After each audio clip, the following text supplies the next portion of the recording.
Greetings everybody, my name is Tommy the Keyblade Master and welcome back to Star Wars Week. Well, yesterday's video ended with me saying that we're going to be taking another look at a lightsaber force field action game that made the Revenge of the Sith game and all its flaws look like a real gem. It's time to look at Star Wars The Force Unleashed.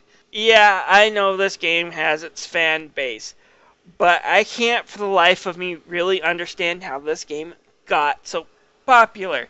Yeah, it's got a somewhat decent story, I guess. I mean, it's better than some of the prequels, but not by much. But that's really all that it's got going for it. The rest of it's barely a standard action game that barely passes, and it's even broken sometimes.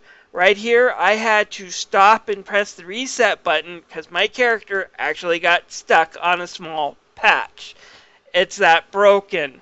Add in a confusing lock-on system and you got a game that can be somewhat frustrating sometimes. Let's take a closer look at this on some of this game's strengths and flaws of Star Wars The Force Unleashed. I will give the game this. Its story is a bit novel. You see, there is a bit of a time gap between when Anakin Skywalker became Darth Vader and when Luke Skywalker found C-3PO and R2-D2 in the desert. So what was going on in the galaxy? How did the rebellion start? What was Vader up to all that time? Well, this game tries to answer these questions, and for a while even George Lucas even considered it canon. Basically, the idea in the game is that the Rebel Alliance was thought up and founded by Darth Vader. Yeah, you heard me, Darth Vader.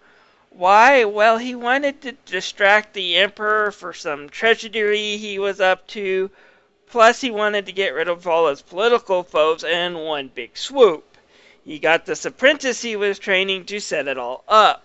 However, the apprentice wasn't a douchebag at heart, realized Vader was evil slime, and decided to betray Vader, and the alliance became real. Yeah, you can kind of see why Disney decided to make this all non-canon and do their own animated series. It's kind of stupid. Still, the personality of the apprentice is kind of nice, and some of these side characters that tag along with them are enjoyable enough. Not the greatest story ever told in the Star Wars universe, but it's far from being Attack of the Clones. The gameplay in The Force Unleashed is a bit of a mixed bag. The combat is okay, but it's nothing to write home about. You have lightsaber combos that you can unlock being your main attacks, but you also have a lot of force abilities that are gradually unlocked as you proceed throughout the game. Things like Force Push, which can be charged up. Excuse me, I have to enter a Dragon Ball Z joke here. Kamehameha.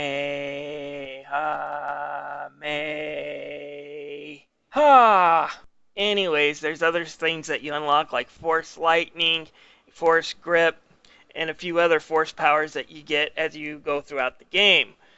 And they're really fun to use. They do make you feel like a Jedi. Unfortunately, the game suffers from a poor lock-on issue when it comes to these force powers, especially when you're faced with a horde of enemies.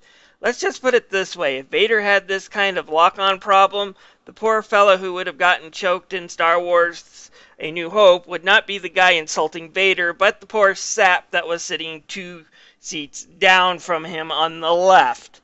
Yeah, it's kind of frustrating when you're trying to zap an enemy in front of you and you zap someone that's completely far behind them and far less powerful and of a nuisance to you.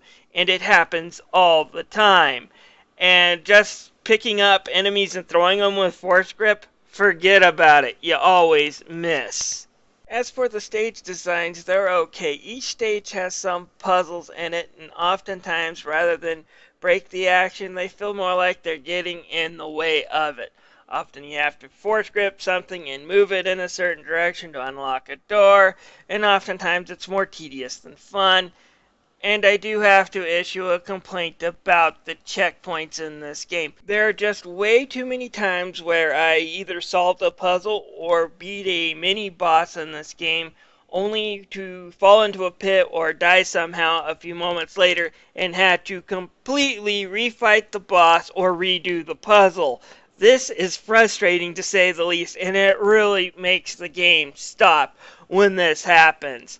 Yeah, some of these deaths were stupid and my fault, but I really don't think I have to go back and fight a mini-boss every time I fall into a pit. That's just stupid. They needed to have put smarter checkpoints in this game. And let's talk about the bosses, shall we? They are the most unfun, frustrating pains in the necks I've ever had the privilege of fighting in a video game. None of them are fun. It's basically finding out which force power they're weak to and then spam the hell out of it and hope the heck you survive their powers that they use against you. The second boss is actually the hardest in the entire game. Stage 2, you're fighting a boss that's actually harder to beat than Darth Vader and the Emperor at the end of the game. Talk about a balancing issue. And even though the rest of the bosses are a lot easier, none of them are fun. Like I said, they're just tedious pains in the necks for the most part. I just didn't really enjoy any of the boss encounters in this game.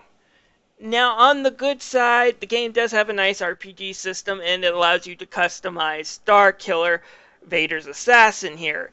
Yeah, it basically goes like this. The more you kill enemies and the different combos you use, you get EXP, and then once your EXP gauge fills, you get some orbs to customize your powers. You can increase your force powers, you can earn new combos, or you can just increase your general stats. So you do get stronger going throughout the game, and it does reward grinding just a little bit if you want to go back and replay a stage to get a better score and to level up your character. Still, the fact that it does kind of make you go back and grind sometimes in order to finish a current objective does make it a bit of a tedious pain. But I do enjoy the customization options nonetheless and think it's a good addition. However, with the bad lock-on and the lack of checkpoints, you jerks, it makes me not really want to recommend Star Wars The Force Unleashed. The graphics in The Force Unleashed aren't bad for its time. This was during the time where the Wii and PS2 were still going toe-to-toe with the HD consoles. We do have pre-rendered FMV scenes for the cutscenes, and they do stick out like a sore thumb. The video quality drops, and of course your character won't be wearing whatever costumes you give them.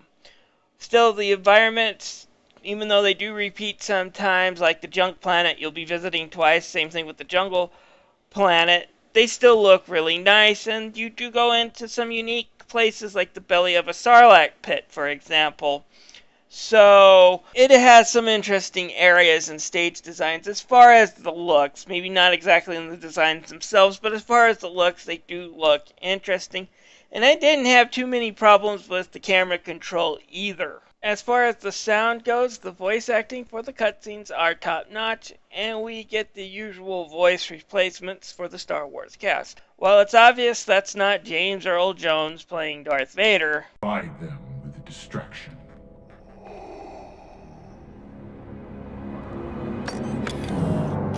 What sort of distraction?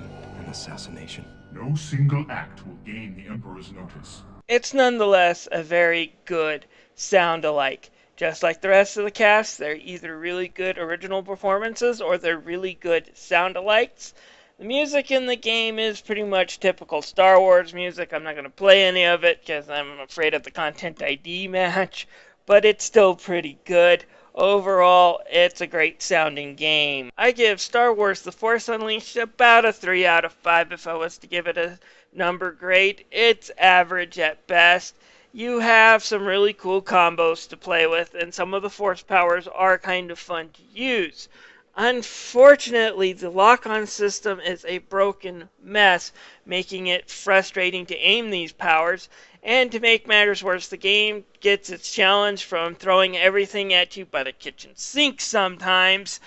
And that can get really tedious, especially when the game expects you to grind to get out of a situation. And when you can throw in poor checkpoint systems on top of that, and you can understand why I can only recommend this game to the really fervent Star Wars fans. Is it a terrible game? No, but it's not. A great game. And guess what? Tomorrow I get to review its sequel, which everybody says sucks. I wonder if that's true.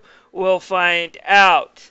Anyways, this is Tommy the Keyblade Master, thanking you for watching and signing out. But before you do, please click on that subscribe button. You'll get more of my reviews, more of my editorials, and some of the other things I do on my channel. Thank you for watching.